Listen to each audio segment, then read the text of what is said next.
Welcome back. Today we're going to be talking about A Midsummer Night's Dream. As always, let's begin with a summary. Our story begins as we are introduced to Theseus, the king of Athens, and Hippolyta, his soon-to-be wife. They are talking but get interrupted by Aegeus, a concerned father of Hermia. Aegeus wants his daughter to marry a man named Demetrius, but Hermia loves a man named Lysander.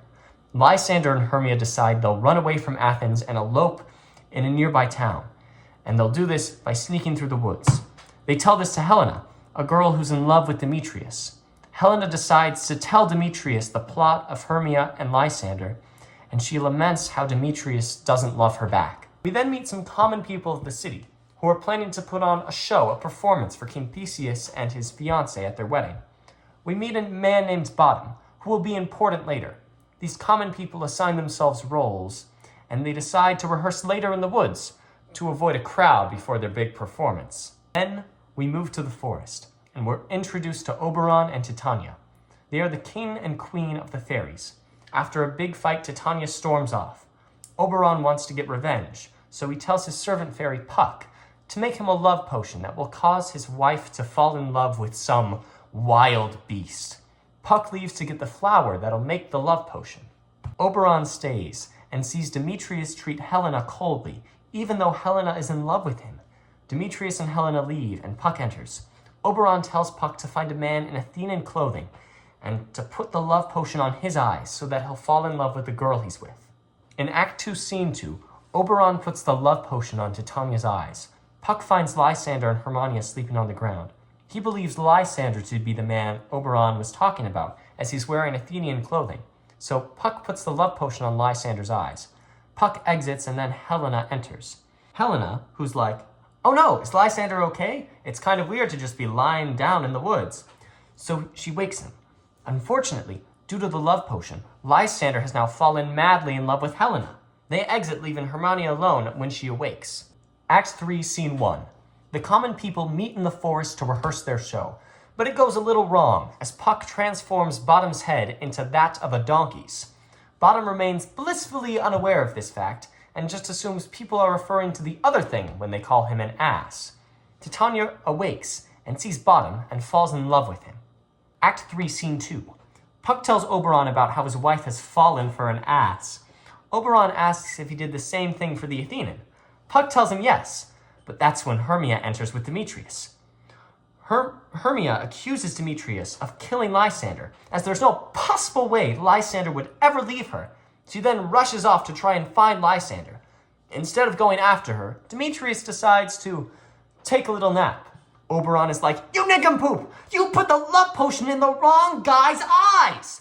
Puck is like, "Bro, all you said was he was wearing Athenian clothes." Oberon is like, "We gotta fix this. Go get Helena." Oberon puts the love potion on Demetrius' eyes as Puck exits. Puck returns, invisible, along with Helena and Lysander. Helena believes Lysander's advances to be a cruel joke he's playing on her. She tells him to knock it off, as Demetrius awakes to babble on about how he's in love with Helena. Helena is not having any of that, as she believes Demetrius is now a part of the joke that Lysander is pulling. Hermia enters and is relieved to see Lysander alive. She's less relieved when Lysander tells her, and I quote, "Get you gone, you dwarf, you minimus of hindering not grass made, you bead, you acorn," along with some other unsavory insults.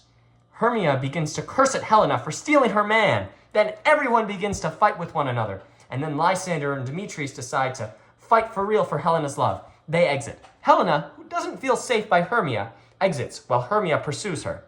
Oberon tells Puck to get an herb that will undo the effects of the love potion and tells him to put it on Lysander's eyes. Puck manages to get everyone to fall asleep, and he does just that. Act 4, Scene 1. Titania and Bottom are sleeping next to one another when Oberon enters and feels bad for her. So like the stand-up husband he is, he decides to undo the spell by putting the magic herb on her eyes. When Titania awakes, she cries, "My Oberon, what visions have I seen? Methought I was enamored of an ass!" Puck returns Bottom's head to normal. Theseus, Hippolyta, Aegeus enter as they are all hunting. They find the four lovers asleep on the ground and awake them. Demetrius explains he is now in love with Helena. Theseus congratulates the lovers and asks them to get married with him and his fiancée. Act 4, Scene 2. The common people lament that without Bottom, they simply won't be able to put on their play. Then Bottom makes a triumphant return which causes them to celebrate. The common people perform their play for the lovers, which is hilariously bad. Then the lovers dance and Puck ends with a final monologue.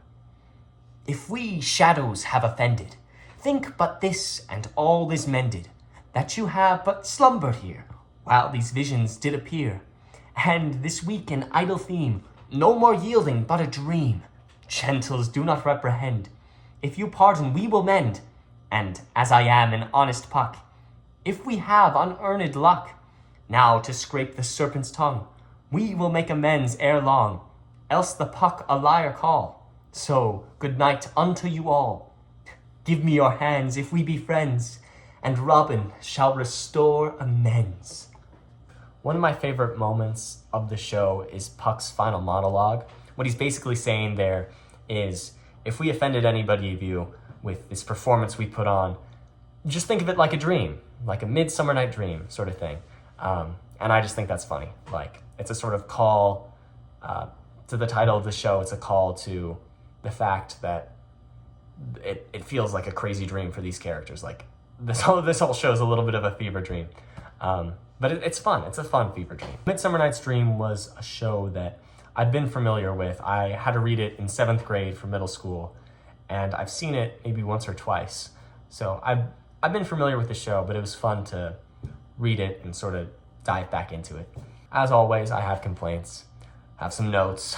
My one complaint with the show is that Bottom, whose head gets transformed into an ass head, he's not even the biggest ass in the show. That honor would either go to Oberon or Demetrius for how they treat the women that they should love. For Oberon, he makes his wife fall in love with, an ass. And that's to humiliate her, and that's just so gross and disgusting. And then Demetrius, verbally attacks and threatens Helena to, leave him alone. And it's just, it's icky. It's icky. And I talked about this in Two Gentlemen of Verona, where one of the girls went with this guy who was, again, an ass. And I'll pull the clip here. Julia, why would you go with Proteus? Okay, there are so many men in Milan. And yes, I stand by this. There are so many men in Athens. Okay? There are so many. Okay? Don't settle for Demetrius. Helena, you can do better. Do better. Anyhow, that's going to be it for today. That was A Midsummer Night's Dream. Nice, solid, classic Shakespeare play. Hope you guys enjoyed. If you did, be sure to like and subscribe. And as always, stay safe out there.